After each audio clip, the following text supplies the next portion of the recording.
Hello, hello, my loves. I am so excited to be here with you today.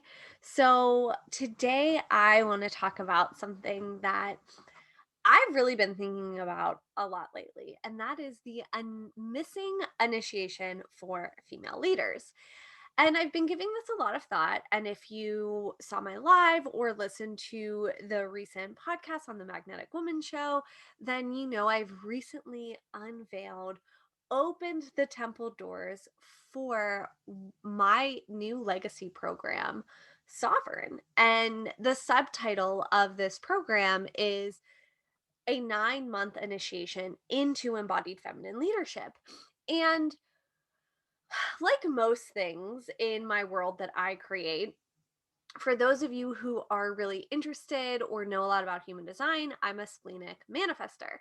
And so, what that means in terms of an energy type is I run off of my deep intuition, my spleen, and energetically, I am an initiator. So, in human design, there are 5 different energy types, and manifestors are the only ones that are here to initiate, right? So, we are about 8 to 9% of the population, which means we are doing the initiation for uh 91 to 92% of the population, right? So like with most things that I create into the world, I will get this deep intuitive hit or feeling of what to put out, what to name something. And I do it.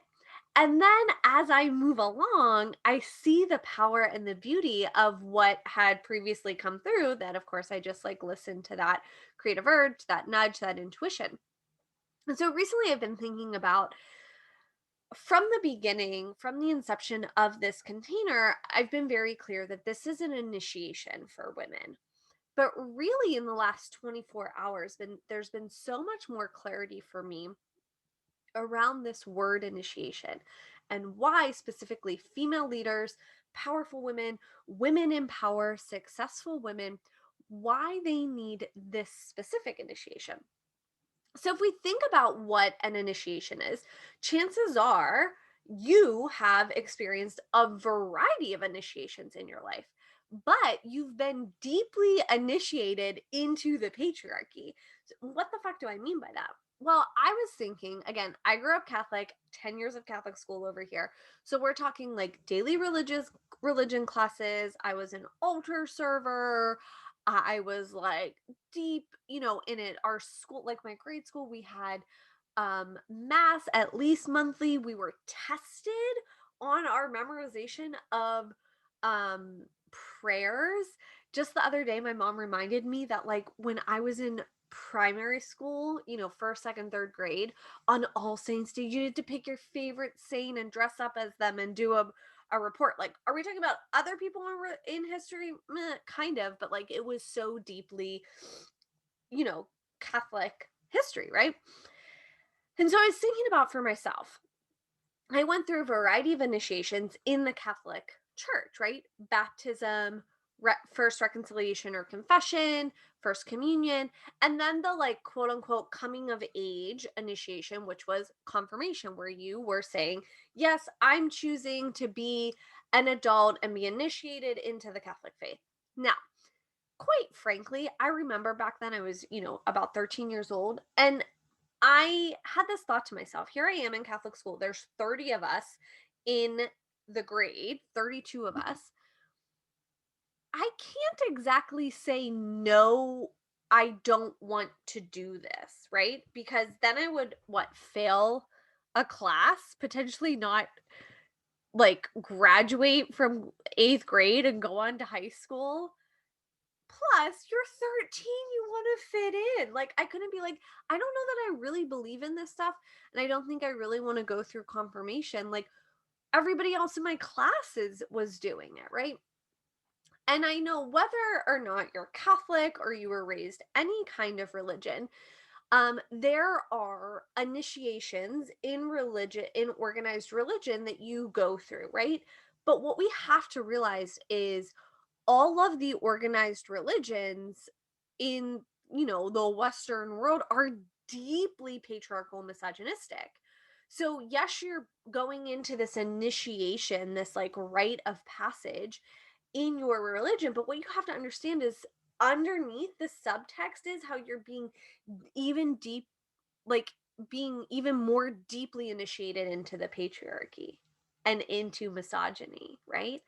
And quite frankly, women, we carry a lot of misogyny, meaning internalized hatred of ourselves as women, hatred of other women, and hatred of our feminine, right? So you have the religious initiations that you may or may not have gone through. But then you have other initiations in our culture that are deeply patriarchal, right? And for those of you in the coaching industry, I'm going to say this, and this might be a little spicy, but every single one of your certifications is an initiation in the patriarchy because there's this hierarchical thinking, this black or white. Are there benefits and beauties of certifications, especially in an unregulated industry? Yes. Yes, yes, yes. Am I saying not to be certified? Definitely not. Like, you're talking to a woman that holds, I think, 12 different certifications in the coaching industry alone. But every degree that you received was some kind of initiation or rite of passage, every promotion, right? And it just initiates us deeper and deeper into the patriarchy and into misogyny, right? And internalized misogyny.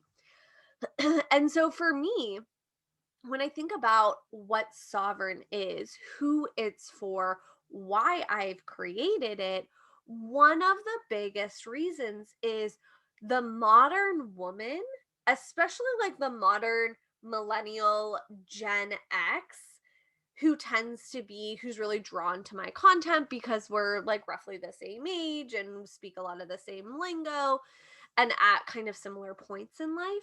Like, you've gone through therapy, you listen to podcasts, you know the power of self development, but you have yet to be initiated into the feminine and specifically initiated into feminine leadership and the embodied elements of it, right?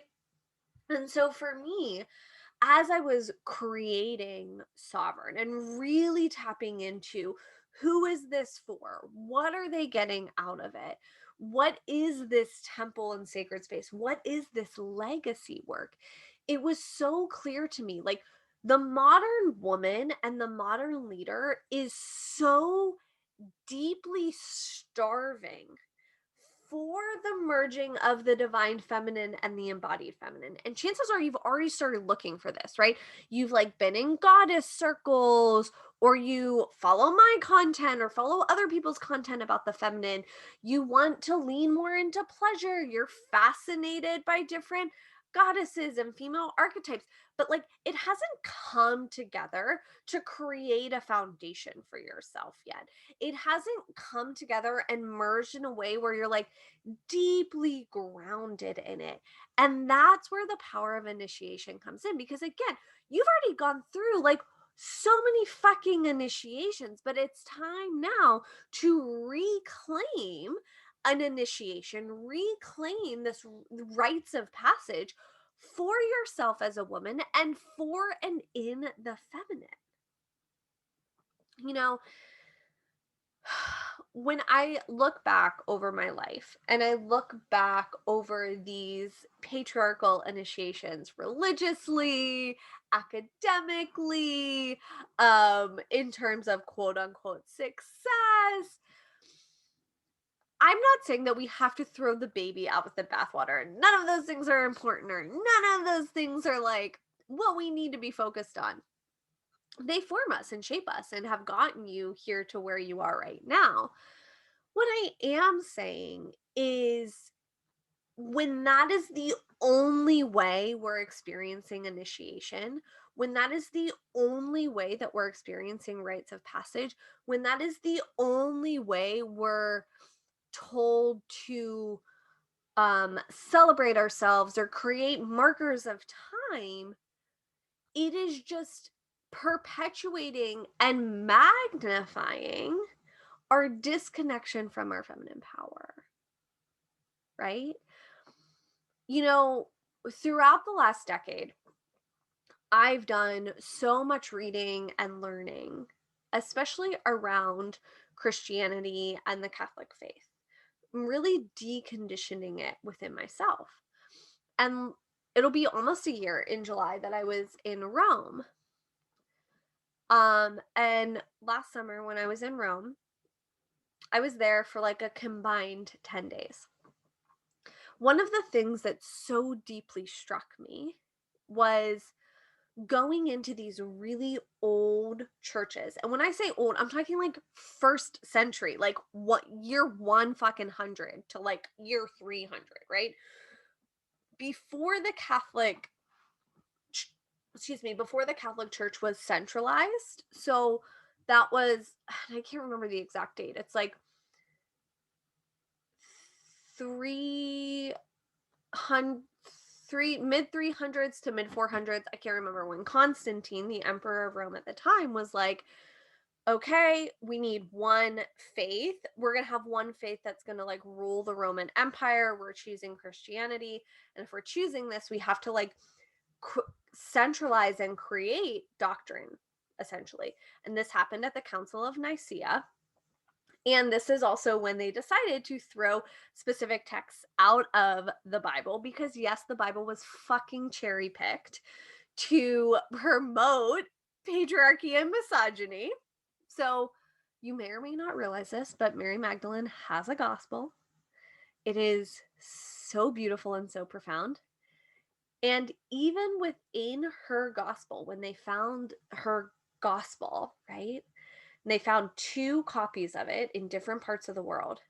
The same pages were missing.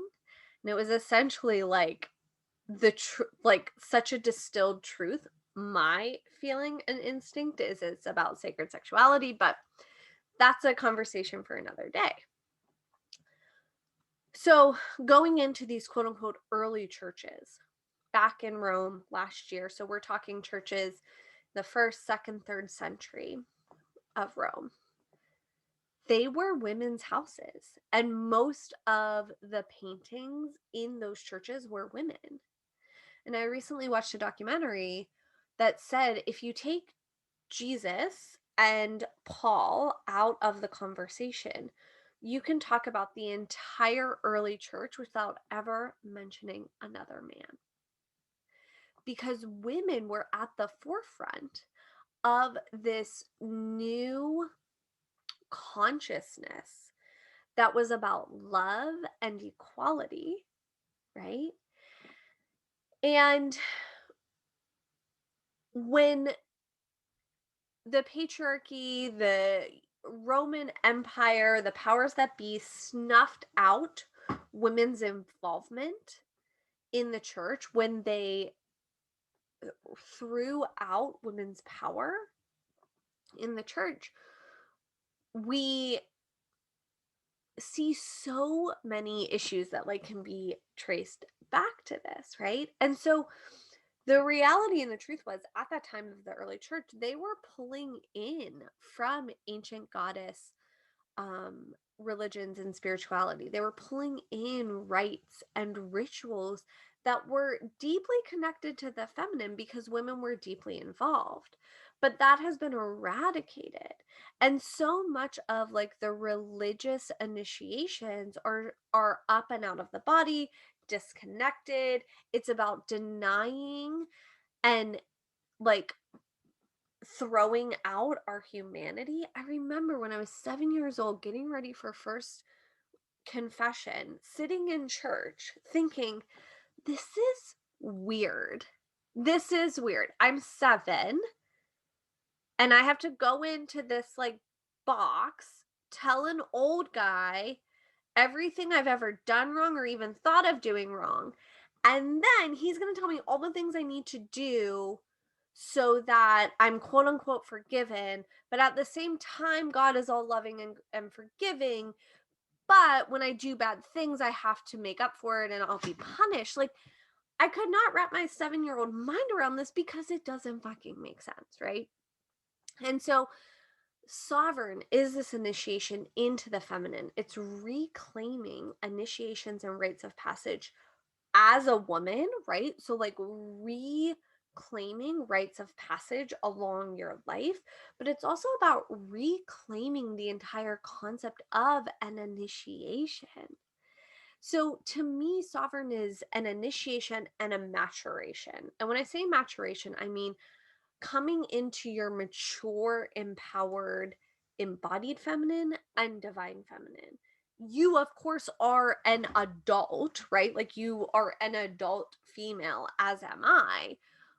But oftentimes, and typically, what I've seen without any kind of initiation or work in this area, most women are walking around as these like wounded little girls reacting to life, people pleasing, trying to be appealing and appeasing to others so they're accepted, constantly cutting themselves off from their power. And so, if you have been looking for something deeper, in terms of your feminine, in terms of embodiment, in terms of stepping into your legacy. And you are a woman who, quite frankly, is really intellectual, right? Like you love learning, you love history, you love seeing these dots connect.